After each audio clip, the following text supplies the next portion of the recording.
Okay, well, my name is Mark Weiss, and I'm a candidate for Palo Alto City Council, and I'm a gun graduate. I've been in the community for most of my life, and I moved back to Palo Alto after living in San Francisco, after attending Dartmouth College in New Hampshire, and I was working in the ad agencies in San Francisco, and I had a bit of a awakening in that I felt I wanted to do something more grassroots.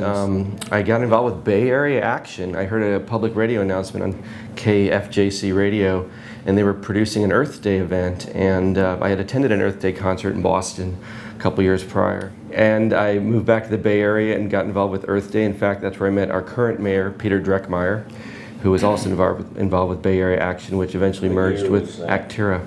That was 93. I just started producing concerts at Cubberley. The first two featured classmates of mine from Gunn or Turman, and then pretty soon I was getting calls from all over the country from bands wanting to play Cubberley. My company's called Earthwise Productions. In that, it's a spin-off of Bay Area Action.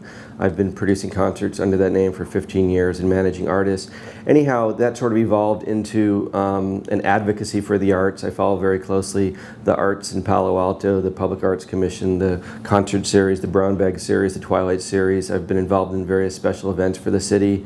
I was involved with Claude Ezron, the Human Relations Commissioner, had an idea for a Fête de la Musique event. We called it Palo Alto World Music Day, and Peter Dreckmeyer recruited me to get involved with that. And sort of through that, just watching more about the sort of interconnectedness between citizen engagement and city staff and elected officials and the press. You guys were involved with that event, I know, the Fête de la Musique. When Sid Espinoza, one of our current council members, wrote an editorial guest piece in your Palo Alto Weekly suggesting that citizens should run for office as a form of civic engagement because there were an unprecedented 5 seats open, I said, why not? I sort of talked about the arts and the role of the arts and the Public Arts Commission anyhow. And also when the city said we would be cutting the Brown Bag series from the budget for the first time in 25 years or so, I felt, you know, that's not very rational. I think that was kind of fuzzy thinking, and I thought, you know, I should get involved. And so it sort of evolved organically. I feel like running for office is just a natural extension of what I've been doing anyhow. With community events and advocating for the arts. And obviously, as a candidate for office, I have to have a wider platform than just the arts, but the arts were sort of the spearhead that got me involved in this campaign. You know, I'm all about inclusiveness. You know, I think, you know, we have 60,000 people in this city, and I've been here quite a while, and I think, you know, everyone should feel more part of the community, and there's a certain amount of clustering and cliques. It kind of reminds me of high school in certain ways, but I feel like certain communities, whether they're new in town or they're just sort of feeling like they're not enjoying the economic expansion that we're so famous for in this part of the world, they sort of feel disenfranchised a little bit. I sort of feel like I try to represent that constituency if I can do that naturally without seeming like a carpetbagger or some such.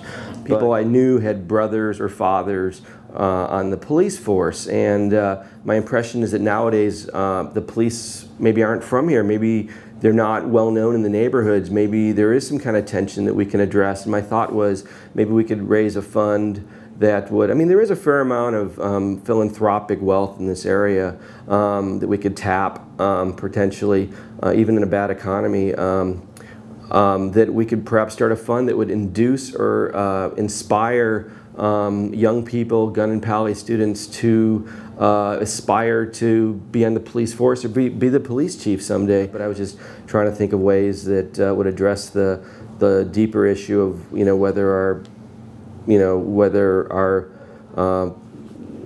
protective services are reflective of the community needs. You know, I think a lot of the discussions of finances, I mean, yes, there's certain values at stake, but a lot of it it's not rocket science, I don't believe. It's relatively simple mathematics.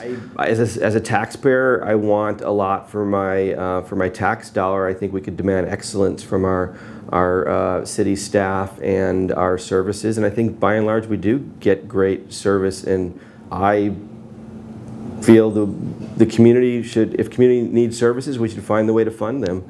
Maybe they can be subsidized by the private sector in certain ways, or by foundation money or grants or something. I'm not an expert on that, but like I said, like, it's only a $10,000 item, the Brown Bag concert series. But if we could, out of a multi-million-dollar budget, we ought to be able to find 10 grand for a concert series we've done every year for 25 years. Granted, the arts aren't as essential as sewers or garbage collection, but I feel like the arts are an important part of who we are. Where would our civilization be without Michelangelo and Shakespeare? But I guess my impression is, we had to induce good people to come here, and a couple years down the line, it looks like, did we overpay certain people, or did we give them too good a severance packages or retirement packages? I've heard people come to me and say that's their biggest concern, is that we've overpaid some of the people who, I'm really enjoying this process of running for city council. I am learning a lot. I am having a lot of fun. I take a kind of a liberal arts process in that I just, whatever I don't know, I'm looking forward to learning more about it. I'm not promising it would work, but I think there are other ways fun ways to support the arts in Palo Alto. I just think it's just so lazy thinking to just cut the arts. There's so little arts funding. I feel like it's like cutting bone. I wouldn't really want to have to pay a $75 business license here. I don't think it's very good policy to try to raise revenue on the backs of small business. On the other hand, maybe larger entities could afford it, and taxing them, maybe exempting everyone under $1 million. I haven't quite researched it, but I would say I'm probably leaning against it. From having just started putting on concerts of really big, what became pretty popular bands who would play a defunct high school auditorium like Cubberley on their way up or some such. I would got to know a lot of the agents and a lot of the managers and record people, and then when sort of Cubberley became less available due to certain policy shifts, that artists asked me, like, hey, can you help me get a record deal or some such, and I've probably represented maybe 20 or more bands or artists. Right. But so it's ironic that I started this as I wanted to do something for Palo Alto, and now I do things for individuals scattered all over the country. But I still feel like, people say all the time, you should move your business to Berkeley or SF because there's more like young music-loving people there, and I'm like, well, I'm from here, I want to stay. Well, I did bike here, and I'm challenging all my fellow 14 candidates to ride our bikes as much as possible to all the candidates' events. It's all a continuum. In my mind, anything that gets us out of cars, and especially fossil fuel burning cars, towards something more either human-powered, solar-powered. It is a $50 billion or more proposal to build a high-speed rail between San Francisco and LA loosely, and Palo Alto City Council initially said that seemed cool to them. Voters, in a certain way, approved the first phase of that, but then, like, yeah, the details, God is in the details, as Mies van der Rohe would say. I'm still studying it. I mean, it's complicated. On one hand, I'd love to see it. On the other hand, obviously, we don't want it to screw up our community. So, if it's good for 30 million Californians and not so good for 60,000 Palo Altans, that's just fate. But I think we'd be small-minded to try to stand in front of it if it's really good for the rest of the state and not so good for us. But if it's just a pork project for a bunch of builders, and it's not supervised the way, if it's as poorly supervised as some of the stuff out of the Middle East or New Orleans was supervised, then obviously we don't want that. So, but I'm open-minded to it being a wonderful thing.